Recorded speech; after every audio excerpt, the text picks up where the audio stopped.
29 novembre. 2 Pierre chapitre 3 versets 1 à 18. Mes chers amis, voici déjà la 12e lettre que je vous écris, de l'un comme de l'autre. Je cherche à stimuler en vous une saine manière de penser en vous rappelant l'enseignement que vous avez reçu. Souvenez-vous, en effet, des paroles dites autrefois par les saints prophètes, ainsi que du commandement du Seigneur et Sauveur que vos apôtres vous ont transmis. Sachez tout d'abord que dans les derniers jours, des moqueurs viendront, qui vivront au gré de leur propre plaisir. Ils tourneront votre foi en ridicule en disant: alors qu'en est-il de la promesse de sa venue?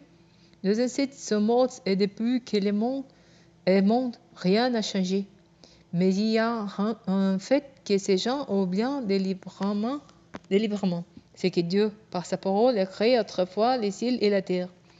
Il a séparé la terre des eaux et il l'a rassemblée du milieu des eaux. De la même manière, Dieu a détruit le monde de l'or par les eaux du déluge. Quand la terre est aux cieux autour, ils sont réservés par cette même parole pour être livrés au feu. Ils sont gardés en vue du jour du jugement où tous ceux qui n'ont aucun respect pour Dieu périront.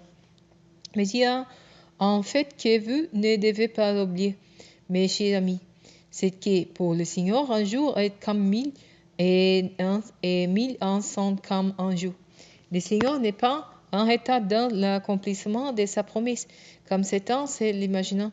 Il fait simplement preuve de patience à votre égard, car il ne veut pas qu'un seul périsse. Il voudrait, au contraire, que vous parveniez à se convertir. Mais le jour du Seigneur viendra comme un volet. En ce jour-là, le ciel disparaîtra dans un fracas terrifiant, les êtres embrassés se désagrégeront et la terre se trouvera jugée, avec toutes les œuvres qui auront été accomplies sur elle, puisque tout l'univers doit ainsi se désagréger. Que vie sainte vous devez bénir et avec quelle piété, en attendant que vienne le jour de Dieu et en attendant sa venue.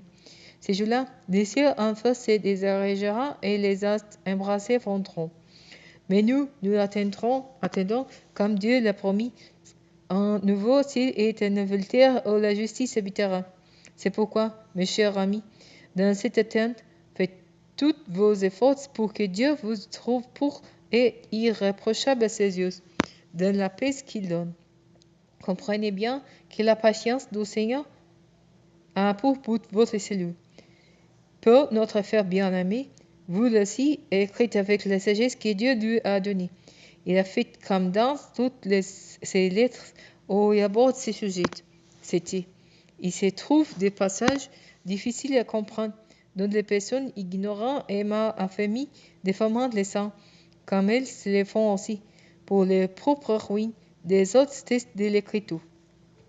Quant à vous, mes chers amis, vous voulez prévenus.